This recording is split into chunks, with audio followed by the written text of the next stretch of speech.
Started building my own emergency fund when I was still earning 5,000 rands per month. Very strange, but I did it.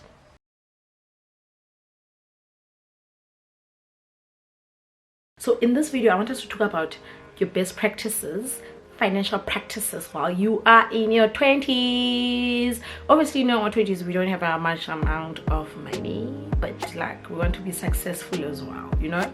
And we're not in this channel, we don't talk about how to make your first million, but instead we talk about your current lifestyle, which is now, because I'm in my 20s, you're probably also in your 20s, so I also don't have this million that you're also looking for.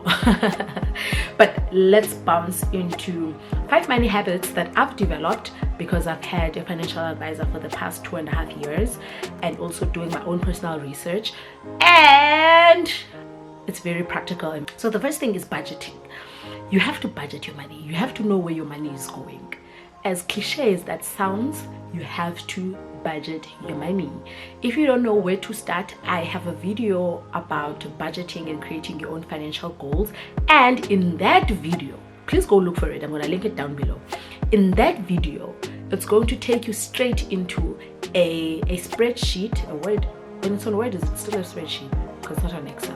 But still, it's going to take you into a spreadsheet that you can literally remove my spendings and my costs and my own budgets and place yours, and then you can move on from that. So the first thing that you need to do is budget. You need to know where your money is being wasted and how to save that money and put it into other different money buckets. If you don't know what money buckets are, please go back to that video. It's very important for you.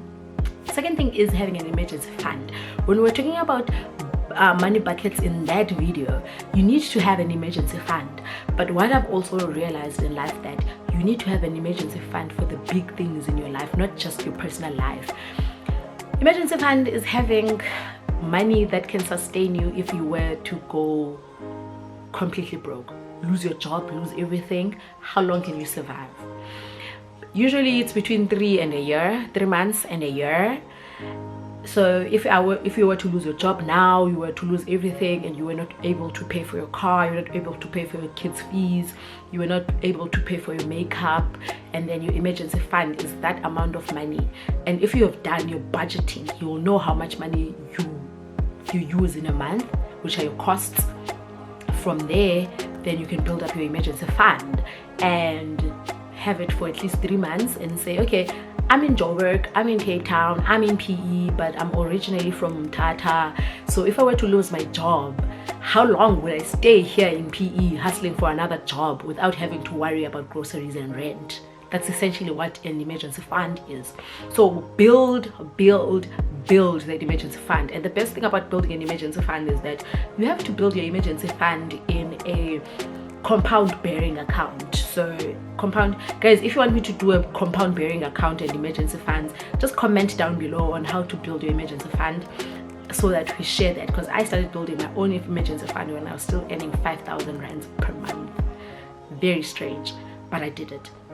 And then the third thing is having investments in traditional or having stocks. Stocks are like your easy equities and all of those things. I'm not big on easy equities yet because there's someone who's supposed to teach me. You know yourself, and you're watching this video, please schedule a meeting with me. So easy equities, and then traditional investments are putting your money in the bank, and then the bank takes the money and invests into property. Then they give you interest, and you share your interest with those people. Sometimes not even banks, but it's financial institutions, of which for me, that's how I started getting into investments, because I was not sure about investments. So you always have to start there, because it's literally the safest way before you even get into easy equities now, where you have to do the actual stocks yourself. So just start there and then see that money build. And obviously, even with that, it has to be like a compound bearing interest account. And then the fourth one is find a side hustle. If you watch my previous video, you will remember that we talked about money buckets, and this is where it starts. One financial income or source of income. One source of income is not going to sustain you, especially in this economy that we live in, and this inflation that is happening right now in the country and is still going to happen in the country. you need to find a side hustle. It can be something that you enjoy doing. It can be something that is location based or geographic based. Things that are geographic based, let's say you live in a place where there are a lot of students and there are a lot of women and you know how to do hair, then it doesn't have to be your passion, honey. It doesn't have to be your passion. If you're good with hair, start a hair business, start doing people's hair. That's it. Find another stream of income. And then the fifth thing is knocking off your debts. You need to knock off your debts as quickly as possible. Even if you don't have money, you can either knock off your debts using the snowball method, or you can use it the avalanche method. Again, if you want a separate video of us going deep into the pros and the cons of snowball and avalanche, just comment down below. Obviously you can search it on Google and you can find out, okay, what's an avalanche of paying my debts, what's a snowball of paying my debts. But if you want us to share it and have this platform and us to, and me to go do in-depth research for you and come here and also ask my personal financial advisor, I can also do that. And other people that also are knowledgeable about the certain topic can also comment down below and also help us, you know, because we're in a community here. We're all pushing, we're trying to be somewhere in life. So you can use your snowball, which is snowball. You have, let's say you have your Rage, and you also Rage the clothing store. You have Rage, you have your Mr. P debt, and also you have your university debt. So obviously for snowball, you'll start with the small ones until you get to the other one, to the big one, which is the university debt. That's literally, this is the most dumbed down version ever.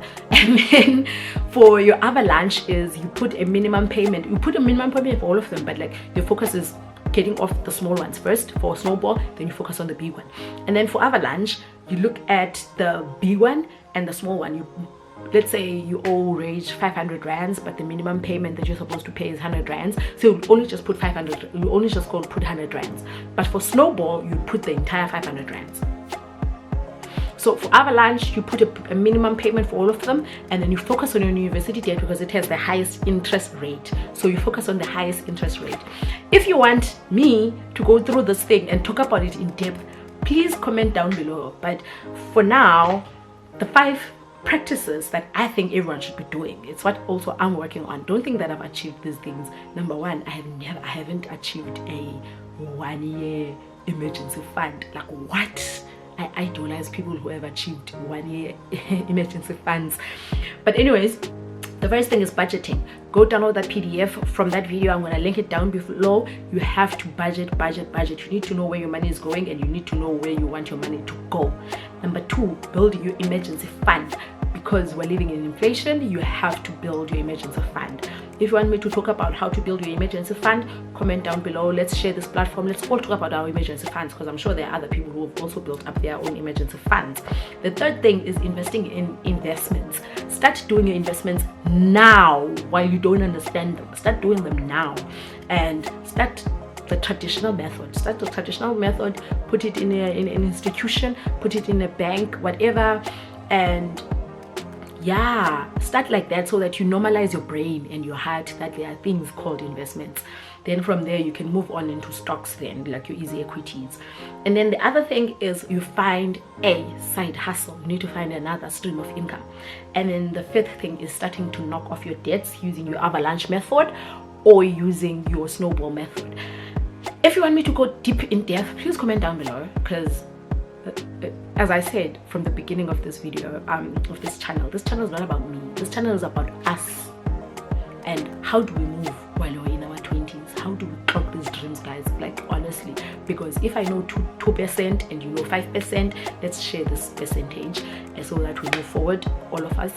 And I love the icons. Please think about this, and please go research these keywords so that when you start talking about them next time, because I'm sure there are people who want me to go in depth in these things. If you want us to, when we move on to those things, we are aware what's happening. Okay, this is what's happening, this is what I need to do. Obviously I'm gonna say it, but like, it's always nice to prepare. If you missed my last video, we talked about this thing, preparation. That's another thing that you need to look back into, especially if you're going to start your life on your financial wellness. Again, I'm not a financial advisor or anyway, I'm just like you, someone who was faced with these things and I had to learn very quickly.